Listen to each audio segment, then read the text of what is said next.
यहाँ पे देखिए हैक 16 में हम डिस्कस कर रहे हैं प्रीडिकेटिव एडजेक्टिव और एट्रीब्यूटिव एडजेक्टिव को। सबसे पहले हम ये देखते हैं कि एडजेक्टिव क्या होता है। हमें पता है कि एडजेक्टिव नाउन की विशेषता बताता है, यानी वो नाउन के बारे में बताता है। तो ये क्या है, गुड एडजेक्टिव है, ठीक है। अब ये भी क्या है, ये गुड भी इस आदमी के बारे में विशेषता ही बता रहा है, तो ये भी एडजेक्टिव है, ठीक है। लेकिन अंतर क्या है, इस गुड के बाद एक नाउन आया और इस गुड के बाद कोई नाउन नहीं आया। तो जिस एडजेक्टिव के बाद नाउन आता है, जिस एडजेक्टिव के बाद नाउन आता है उसको हम नाम देते हैं एट्रीब्यूटिव एडजेक्टिव, एट्रीब्यूटिव एडजेक्टिव, ठीक है। और जिस एडजेक्टिव के बाद कोई नाउन नहीं आता उसको हम नाम देते हैं प्रीडिकेटिव एडजेक्टिव, प्रीडिकेटिव एडजेक्टिव, ठीक है।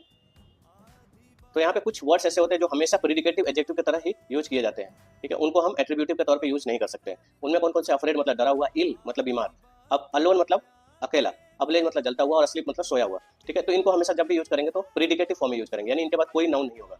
और ये एट्रीब्यूटिव एडजेक्टिव है, यानी सिक और एलिंग मतलब बीमार, फॉरेन मतलब विदेश, लोनली मतलब अकेला, बर्निंग मतलब जला हुआ और गोल्डन। तो ये सब क्या है, ये सब एट्रीब्यूटिव एडजेक्टिव है, यानी इनके बाद जब भी आएगा तो एक नाउन आएगा ही, ठीक है। इनको हम अकेले यूज नहीं कर सकते और प्रीडिकेटिव को हम अकेले यूज कर सकते हैं। एग्जांपल में आपको क्लियरली समझ आएगा, जैसे ही इज एन अफ्रेड बॉय, मैंने क्या बोला कि अफ्रेड क्या है, प्रीडिकेटिव, प्रीडिकेटिव एडजेक्टिव है, प्रीडिकेटिव एडजेक्टिव। तो प्रीडिकेटिव एडजेक्टिव अपने बाद क्या नहीं लेता, नाउन नहीं लेता, नाउन नहीं आएगा तो ये एन नहीं आएगा। तो सेंटेंस क्या होगा, ही इज अफ्रेड, क्योंकि ये क्या है, प्रीडिकेटिव एडजेक्टिव। तो प्रीडिकेटिव एडजेक्टिव के बाद कोई नाउन नहीं आएगा।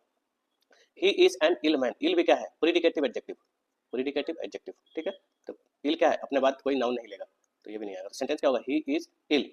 दूसरे तरीके से मैं बना सकता था इसको, ही इज एन एलिंग मैन या फिर सिक मैन।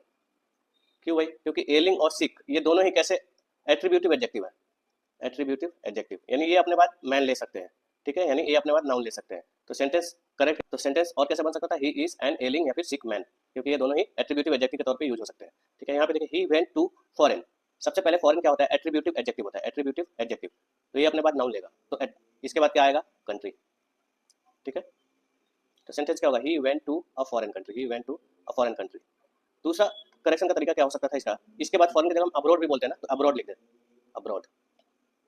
तो सेंटेंस क्या होता है, he went to abroad, to नहीं आता उस केस में, ठीक है। उस केस में टू नहीं आता, क्योंकि अब्रॉड जो है ना, ये नाउन नहीं है, अब्रॉड है एडवर्ब, ठीक है, अब्रॉड है एडवर्ब, ठीक है। और एडवर्ब के पहले कोई प्रीपोजिशन नहीं आता। सेंटेंस क्या होता है, he went abroad, he went abroad, ठीक है। ही is N alone man, alone क्या है, प्रीडिकेटिव एडजेक्टिव। तो प्रीडिकेटिव एडजेक्टिव के साथ क्या नहीं यूज होता, नाउन यूज नहीं होता। तो क्या होगा यहाँ पे, he is a lonely man, lonely man, या फिर सीधे तौर पर हम क्या लिख देते हैं, ही इज अलोन, क्योंकि अलोन क्या, प्रीडिकेटिव, प्रीडिकेटिव अकेले यूज हो सकता है। यहाँ पे क्या, दे सॉ एन अब्लेज, मैंने क्या बोला था कि अब्लेज क्या है, प्रीडिकेटिव, ठीक है, प्रीडिकेटिव एडजेक्टिव है। तो प्रीडिकेटिव एडजेक्टिव के बाद तो नाउन नहीं आना चाहिए, तो यदि नाउन आ गया तो यहाँ पे मुझे लगाना पड़ेगा क्या, एट्रीब्यूटिव एडजेक्टिव, यानी बर्निंग,